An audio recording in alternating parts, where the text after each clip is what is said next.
There was another one. This one here, this guy said, Sam once stated in a debate with Chris Lasala that ultimate authority was the Bible and not the church fathers. Well, now, sure, time changed on that one, right? Justin Martyr, Irenaeus. And if you're going to condemn us, you're going to have to condemn them. These are men that knew the followers of Jesus Christ. So but you and I both know just because they knew, they were not always right, because then we're going to end up getting closer to Catholicism and Orthodoxy. You know that, right? We're not going that much in that direction. No, I just want for the record to state, you're claiming that our belief is close to the people that knew Jesus. Yeah. Sam once stated in a debate with Chris Lasala that ultimate authority was the Bible and not the church fathers. Well, now, sure, time changed on that one, right? So but you and I both know just because they knew, they were not always right, because then we're going to end up getting closer to Catholicism and Orthodoxy. You know that, right? I'll give you a quick comment to respond on those two. I see the super chat. The King, I'll get you in a second there, but I'm also going to bring up another person in a minute. You can stay on, Anthony, by bringing up another person, but you want to respond to what I was just sharing? No? No, I mean, I agree. I might have lost train of thought there, but with that question, but well, essentially, where Sam has come now to where he was years ago, he has fallen tremendously. He doesn't believe in all God, doesn't believe in sola fide, doesn't believe that the final scripture authority. He now puts trust in all the other guys, but then he claims church fathers, but he doesn't even know the church fathers. Right. Well, so notice this. Now, there's nothing illicit about a person's understanding improving, right? A person, let's say, is ignorant of something scripture teaches, comes to learn about it, and then embraces it. Or perhaps they held an error. They thought something was a certain way, and then they're corrected by scripture. What you see in the case of Sam, though, like let me just give an example. Like, let's suppose, a debate, even within Protestant circles, the subjects of baptism. There are those who believe that infants should be included in baptism, not because there's, baptism saves or anything like that, but the idea is that God works in families, and believing parents should apply the sign of the covenant to their children, like believers did in the old covenant, applying the sign to their children in the hopes that they will grow up and believe what that sign represents. Other Christians will say, no, it should only be applied to those who have faith and have professed faith and visibly, given some credible evidence for their faith and so forth. Two Christians can argue on that, and maybe one will persuade the other and they'll change their mind. What you see happening in the case of Sam is a wholesale rejection of a whole host of doctrines and a wholesale embracing of other doctrines all at once. Okay, so this doesn't really reflect a deliberate, concentrated study of a particular doctrine and then coming to a different conclusion.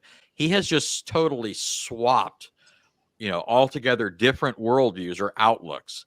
He has just totally swapped, altogether different worldviews or outlooks. And, sometimes I'll say, this is true, that a person will come to a particular conviction, but then realize that conviction also has certain entailments, right? Like, let's say Sam came to the conclusion that Mary had a bigger role in things than he had previously believed. Well, it'll quickly become apparent to anybody that's adopting that line of thought that you can't hold that on the grounds of sola scriptura.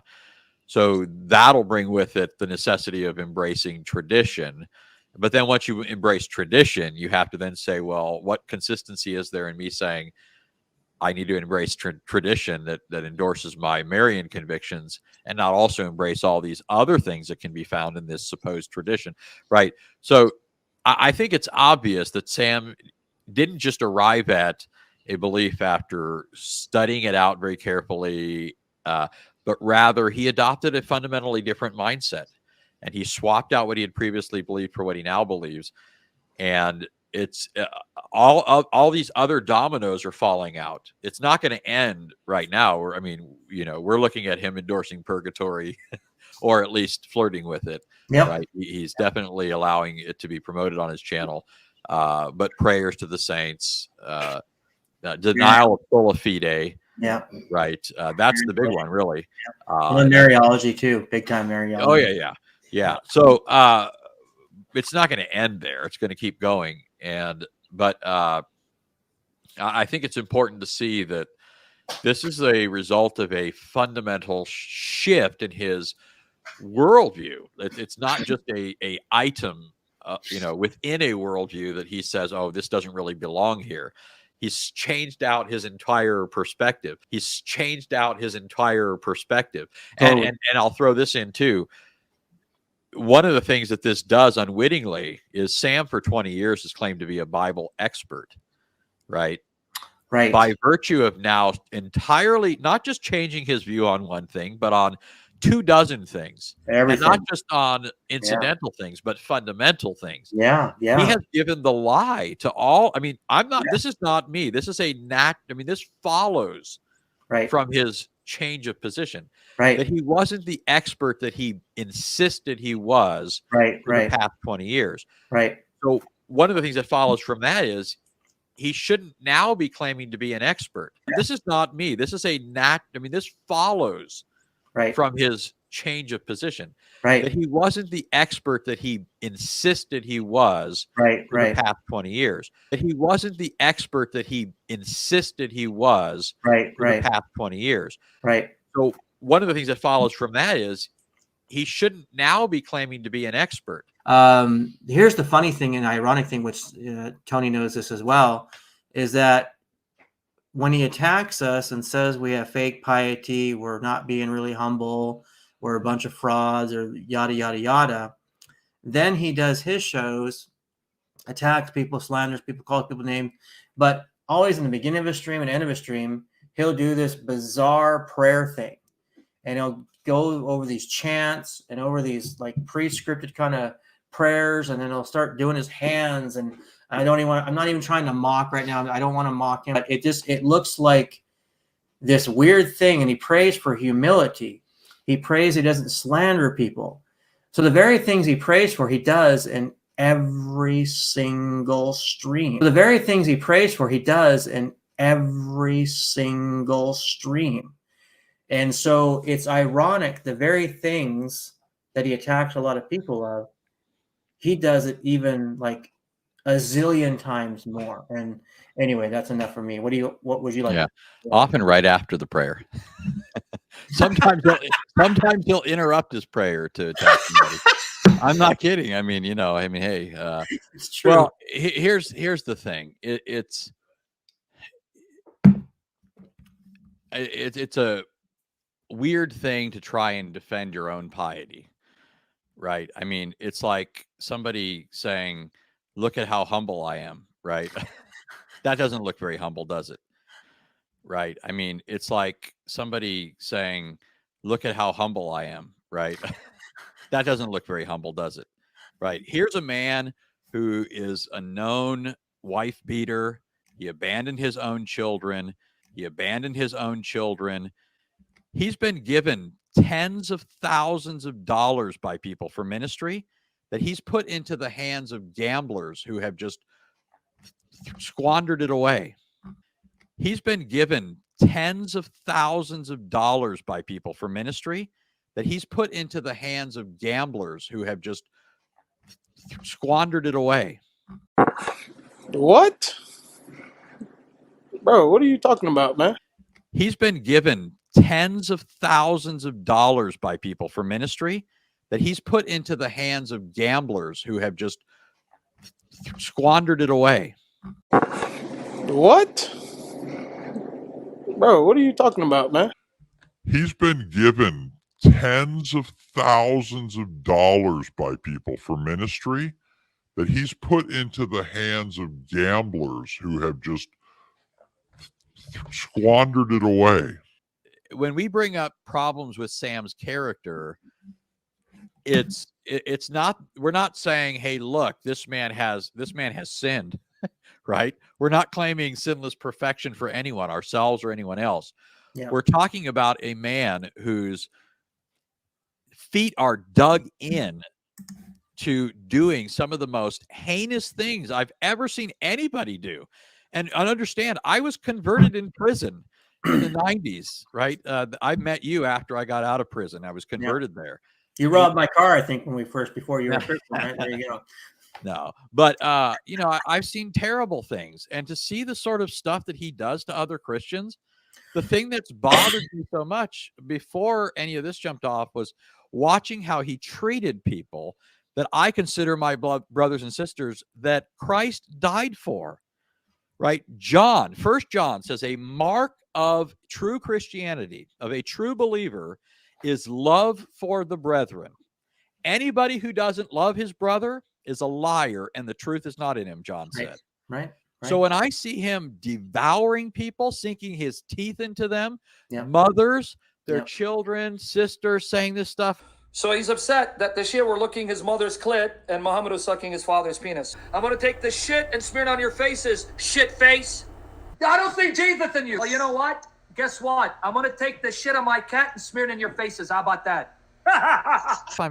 And then he'll play it off and say, oh, I'm talking to this Muslim, as if it's okay. And anytime he wants to go off on any random Muslim, right?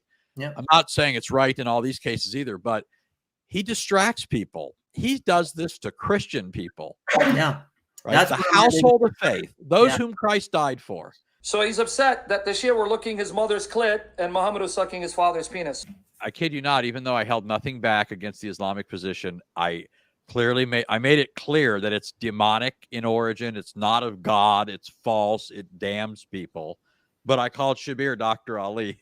And I was getting all these Shamounians in there. And their complaint was that I was too respectful to Shabir. I should have been calling him a dog and a demon and talking about his great grandmother and, digging up the corpse of, his, I don't know, deceased uncles and urinating. I mean, just all the putrid stuff that will come out of Sam's mouth. And I'm like, look at what this guy is breeding in these people. He's just breeding pure, vitriol. And I'm like, look at what this guy is breeding in these people. He's just breeding pure, vitriol. Just the sort of stuff that if you could open up, if you could take the lid off of hell and smell what comes out of it, it's, to me, I mean, honest, I'm being honest. I'm not trying to be mean, but it's almost to me like when Sam opens his mouth, that's what comes out of it, is that foul stench. Yep. That's, festering underneath the world. So the question is, what do you think the reason Sam Shamoun attacks with ad hominems and calling people demonic is? Because he knows apologetics, he knows his apologetics towards Protestants is weak? Well, Sam treats everybody in a terrible way. That doesn't mean there might be additional reasons for doing it in certain cases. Yeah. But I will say that it's his default behavior. That's how he treats old ladies. Most of us want to help them walk across the road. He wants to see how he can, dehumanize them. No, that's his default setting. So that's the way he treats almost everyone, from Muslims to the saintliest Christian. I heard him on some Catholic show one time ripping into a nun. I mean, the guy has no shame. There's nobody he won't attack. And there are a lot of these people who think that they're, they think because he pats them on the back one time or something, because they did something to flatter him, that now they're on his good side and it's all great. No, he has no sense of loyalty to anyone. He has no sense of value. You're not valuable to him at all, right? As soon as you slightly suggest anything to the contrary of him being the most fantastic person ever made by God, he will turn and gnash you with his teeth. I'm just saying that from 20 years of knowing the guy, and especially him ramping up that behavior in the past 2 years. Well, but I think when it comes to Protestantism, though, it is obvious to me that he doesn't feel adequate to really critique it the way that he thinks it can be. So, for example, going back to the whole church fathers thing, he admitted that he was spending his time reading chick tracts instead of doing the hard work. Yep. And so, well, he on even the one said, hand, he'll tell people he's a neophyte, he's yeah, a novice, he's Yeah. a greenhorn, yeah, right? But then he'll turn around and then start talking about all these topics like he's the expert. yep, Right. But he will not debate them. And so that's where he gets into, I do think it's part of that when it comes to Protestantism. I think he gets really nasty because it's a defense mechanism. In this way, I'm going to keep a lot of people from wanting to interact with me because I act so nasty. yeah, Right. And Yeah. he's used to that. See, Yeah. in his, I'll tell you, there's an actual description for his personality and disorder and all that. It's called malignant narcissism. It's called malignant narcissism. It's called malignant narcissism. So there's narcissism in general, which is a person is self-centered and everything's about how it boosts them and their ego. But a malignant narcissist, look it up online. Anybody, if you've watched it, just read it and ask yourself if you don't feel like you're reading a description of him.